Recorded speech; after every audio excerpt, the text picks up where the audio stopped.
কাবা ঘরের ভিতরে কিন্তু এই একটা ছেলে আর একটা মেয়ে জেনা করছিল। এই জেনা করার ফলে আল্লাহর কুদরতে তারা পাথর হয়ে যায়। কত বড় পাপিষ্ট, পাথর হয়ে যায়। তারা কিন্তু আর মানুষকুলে ফিরে আসতে পারে নাই।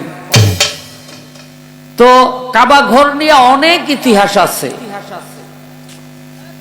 এরপরে আমার নবী করিম সাল্লাল্লাহু আলাইহি সাল্লামের পর্দা নেওয়ার পরে আসলো আবু বকর সিদ্দিক আমিরুল মুমিনিন। আবু বকর সিদ্দিকের পরে আসলো হযরত ওমর। হযরত ওমরের পরে আসলেন ওসমান গনি। ওসমান গনির পরে আসলেন হযরত আলী। এই হযরত আলী যখন এই করলেন আপনার আমিরুল মুমিনিন হইলেন, তখন মদিনায় শাসন কার্য চালাইতো না। তখন তার রাজধানী স্থানান্তর করলো ওই যে ইরাক, বর্তমান যে ইরাক এলাকার মধ্যে। এখন তারে মসজিদের ভিতরে মারল কেন? যদি এই কথা বলি, এই কথার জবাব দিতে যাই, তাহলে আমার বলতে হয় যে মসজিদের যারা খুনি, দুই ব্যক্তি হ্যাঁ, হযরত আলীকে খুঁজতে আসলো। খুঁজতে গিয়া পাইল মসজিদের ভিতরে। মসজিদের ভিতরে গিয়া যখন পাইলেন, তখন কূপ আরম্ভ করলেন। নামাজরত অবস্থায় বা কোরআন পড়ারত অবস্থায়, নামাজরত অবস্থাটাই বেশি পাওয়া যায়। তো কূপ আরম্ভ করলেন।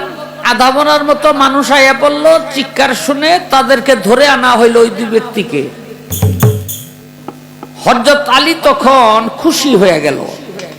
হযরত আলী বুঝে গেছে আমি মারা যাব, কিন্তু খুশি হয়ে গেছে। কেন খুশি হয়ে গেছে? খুশি হওয়ার কারণ হইল আমার নবী করিম সাল্লাল্লাহু আলাইহি সাল্লাম ওই যে এই ইহুদি এক মেয়ে তারে 3 তোলা বিষ খাওয়াইছিল, সেই বিষক্রিয়ায় পৃথিবী ছাড়েন, পর্দা নেন। আবু বকর সিদ্দিক হেরা গুহার মধ্যে ছিল। এই মাফ করবেন, হেরা না, সর পর্বতের মধ্যে ছিল। নবী যেদিন মক্কা থেকে মদিনা হিজরত করেন, সেই সর পর্বতে 3 দিন ছিল।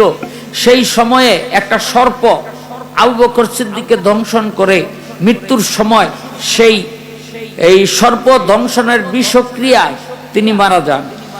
এই যে এইভাবে মারা গেলে সে শহীদানের দরজা পায়। এইভাবে মারা গেলে সে শহীদানের দরজা পায়।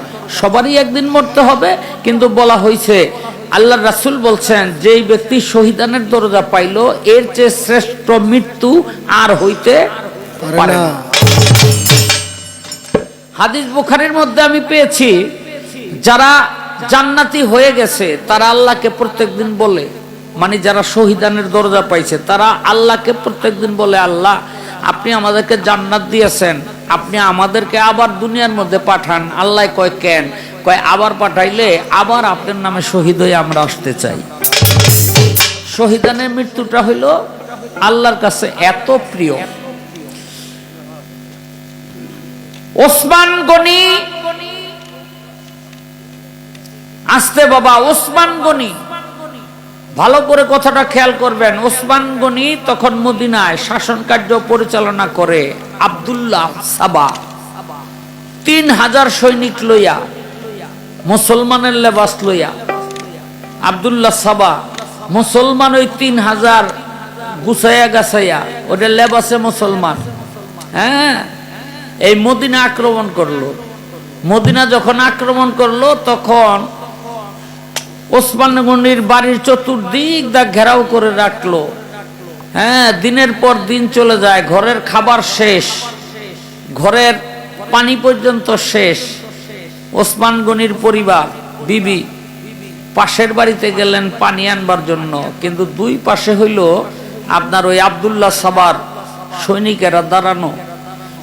তারা যাওয়ার সময় চেক করছে, কিছু লইয়া বাইর হয়নি, কিন্তু পানি নিয়ে আসবে। তখন তার মনে পড়লো, যাওয়ার সময় যদি পানি দেখে তো তোরা ফালাই দিব, রাখিয়া দিব, কিছু নিতে পারব না।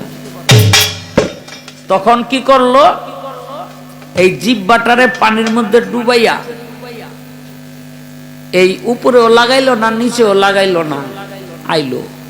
আইয়া ওসমান গনিকে বলে, স্বামী, বলে পানি আনছো? বলে পানি আনতে পারি নাই তেমন, তবে আপনাকে একটু পানির স্বাদ দিতে পারবো। বলে কিভাবে? বলে জিহ্বাটা আমি পানির মধ্যে চুবাই আনছি, আপনি একটু চষেন, আপনি একটু চষেন। ওসমান গনি আরশ মহল্লার ভিতরে তাকাইয়া বিবিকে বলল, বিবি, আল্লাহর রাসূল আমারে ডাকতেছে, আমি এই পানি আর খাবো না, এই পানি আর খাবো না। হযরত আলী একটা চিঠি লিখলো, হে আমিরুল মুমিনিন, সেদিন ইমাম হাসান, ইমাম হোসেন ওসমান গনির সিংহদ্বারের দুই পাশে দুইজন তরবারি নিয়ে দাঁড়াইলো, যে ভিতরে যদি কেউ আক্রমণ করে তারে দুইটা টুকরা করে ফেলবো। হযরত আলী চিঠি লিখলো, হে ওসমান গনি আমিরুল মুমিনিন, আপনি হুকুম করলে এই 3000 মানুষ আমি জমিনে মিশাই দিব, একটা মিনিট ওরা দাঁড়ায় থাকতে পারবে না আলীর সামনে। ওসমান গনি চিঠি উত্তর লিখলো, আলী রে ভাই, আমি জানি শুধু তুমি না, আমিও যদি এদের বিরুদ্ধে অস্ত্র ধারণ করি একটা মিনিট দাঁড়ায় থাকতে পারবে না, কিন্তু আমি ধারণ করি না কেন জানো? বলে কেন? এই আমি অস্ত্রটা ধারণ করি না কেন জানো? বলে কেন? বলে আমি নবীর হাতে হাত দিয়া যেদিন বায়াত হয়েছিলাম, সেদিন আল্লাহর রাসূল আমার একটা কথা বলছিল। বলে কি কথা? বলে বলছিল, ওসমান রে, যেই হাত দিয়ে আজকে তুই আমার হাতে বায়াত হলি, এই হাত যেন কোনদিন আমার সাহাবীর উপরে না উঠে। জানতো না, সব জানতো। আলী রে ভাই, আজকে যদি আমি অস্ত্র ধারণ করি, আমি দেখি রাসূলের সাহাবাদের মধ্যে অনেকেই আব্দুল্লাহ সাবার সৈনিকের দলে যোগ দিছে। আমি যদি এই হাত দিয়া তাদের উপরে আঘাত করি, রোজ হাসরের মাঠে আল্লাহর রাসূল আমাকে যখন ডেকে জিজ্ঞেস করবে। হযরত আলী করিমুল্লাহ জহুর জন্ম কাবা ঘরে, মৃত্যু হলো মসজিদ ঘরে। কেন? এখন কাবা ঘরের মাসুদ, কাবা ঘরের দরজা বন্ধ থাকে, আর তখন বন্ধ থাকতো না। হযরত আলী করিমুল্লাহ জহু বিবাহ করেছেন আল্লাহর রাসূলের সর্বকনিষ্ঠ মেয়ে মা ফাতেমাকে। আবার হযরত আলীর যে মা, তার নামও ছিল ফাতেমা।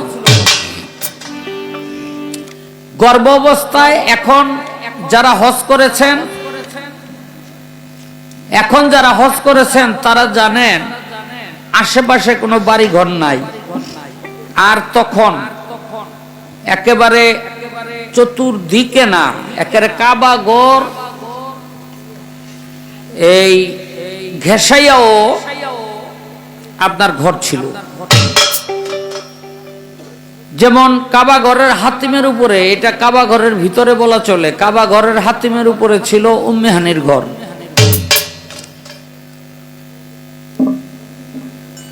আলীর মা ফাতেমা ওই কাবা ঘরের সামনে দিয়ে যায়, এমন সময় তার প্রসব ব্যথা ওঠে।